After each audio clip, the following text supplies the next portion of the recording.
We're sort of, it's an interesting transition time, right? From the time of Thanksgiving into time of Advent. And it's beautiful that the two are so close together. So that's the spirit we're sort of approaching everything with today.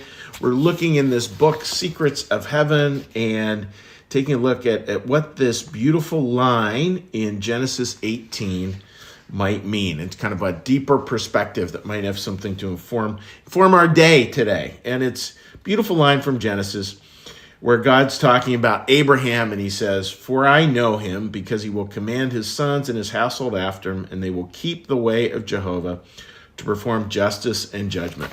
It's beautiful ideas. Part of the beautiful part of the covenant is God recognizing in this ancient patriarch, and think of that as part of ourselves, this ancient patriarch, this part that was so willing to serve these bigger things of justice and judgment.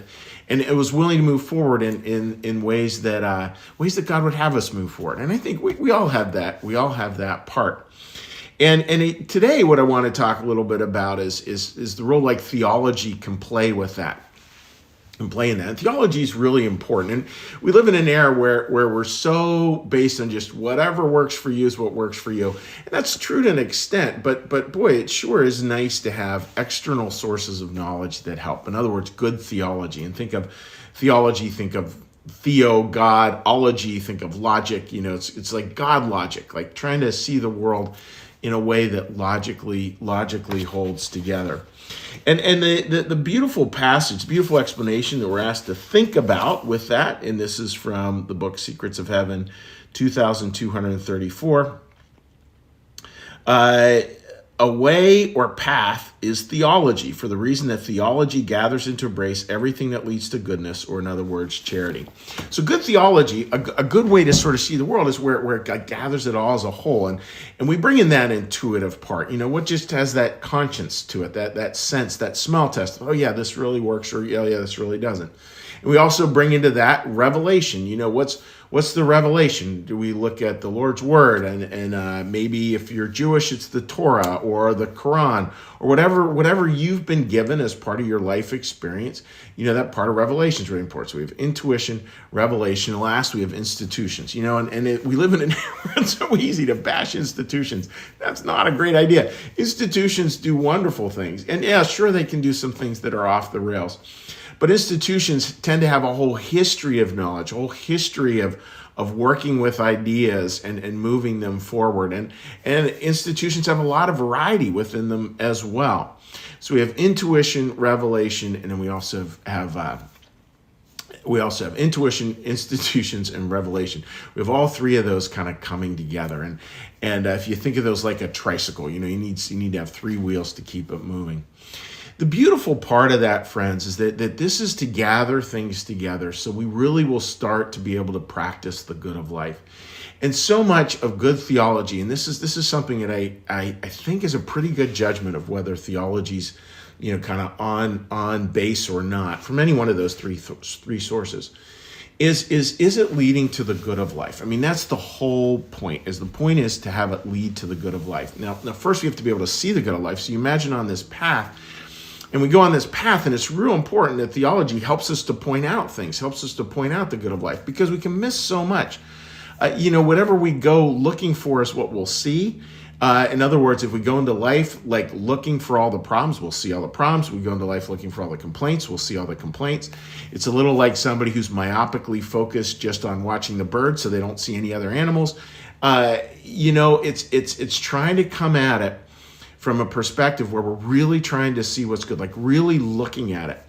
And not only looking at it out there in the world, like it's a beautiful day out here today in Philadelphia, but also looking at the good of life in other people. And that may sound so simple, but it's not. It's can we really draw close enough to really see the good in other people?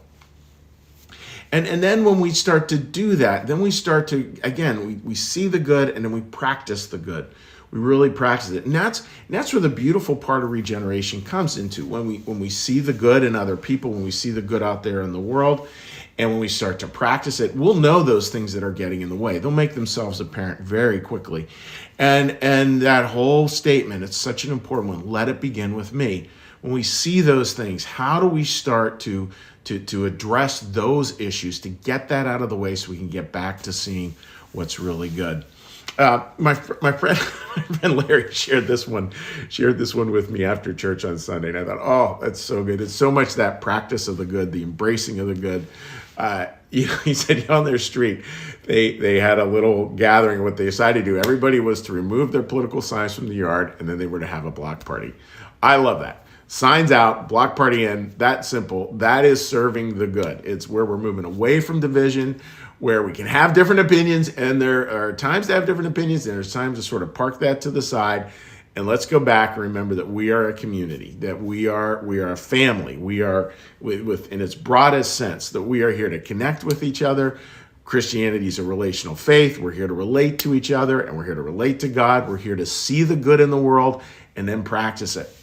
And that beats so much sitting at home and complaining. I mean, hello, right? So easy to sit at home and complain.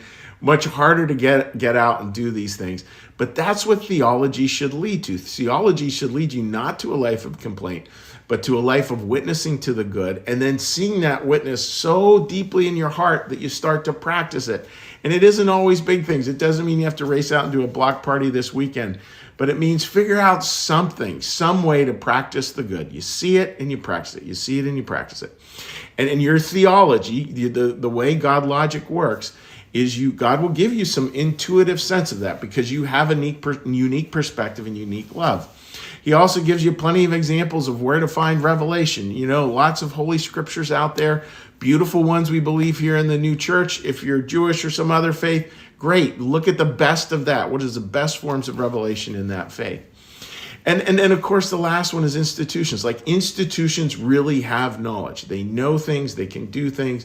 They have people who've been working on this stuff for many institutions for centuries. And then what is the best of that institution, and how can that institution help you to see what's good? So, friends, that's a simple little lesson on theology. I hope that makes a lot of sense as you move forward in your day. And just practice it. I mean, friends, that's the beautiful part of life is we not only, God speaks to us in the opportunities he puts in front of us, and there'll be plenty of opportunities to both see the good today and to practice it. And through that, you'll learn a lot of good theology. All right, friends, that's my thought for today. Hope that makes sense and is helpful. What we're going to do now is we're going to take a little breath. We're going to do a little meditation, a little prayer, and then we're going to say hi to folks on Facebook. So with that, dear friends, let's get a little breath.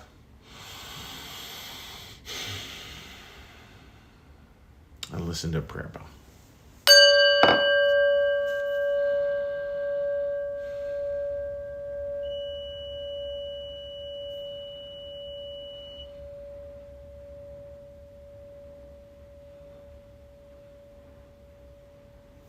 Be still and know that I am God.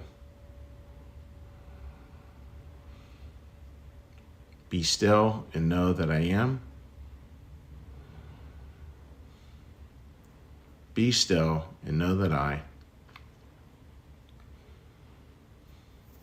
Be still and know that.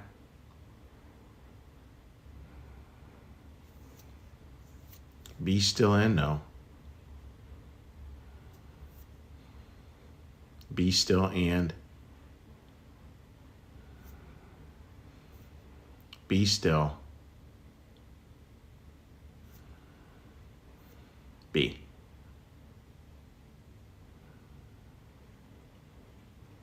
Our Father, who art in the heavens, hallowed be thy name. Thy kingdom come, thy will be done, as in heaven, so upon the earth. Give us this day our daily bread, and forgive us our debts, as we also forgive our debtors. And lead us not into temptation, but deliver us from evil. For thine is the kingdom, and the power, and the glory forever. Amen. May the Lord bless you and keep you. May the Lord make his face to shine upon you and be gracious unto you. May the Lord lift up his countenance upon you, bring you peace, and bring you home. Amen. All right, dear friends, let's flip over here onto Facebook and give a cheery hello to anyone who might have joined us this morning. Alrighty. Linda, good morning to you. Marcus, good morning to you, buddy. And Marcus, again, thank you for dealing with the, for those of you who are watching on Sunday, we had a big technological flare-up. And we figured out a plan B. And Marcus is always very, very good at just that kind of thing. All right, there we go. Let's see if other little comments here. Lucy, great to have you joining us and glad you enjoyed. So best of wishes to you this morning, Lucy, in practicing that as the way God calls you to. So friends, just God bless. Have a wonderful day.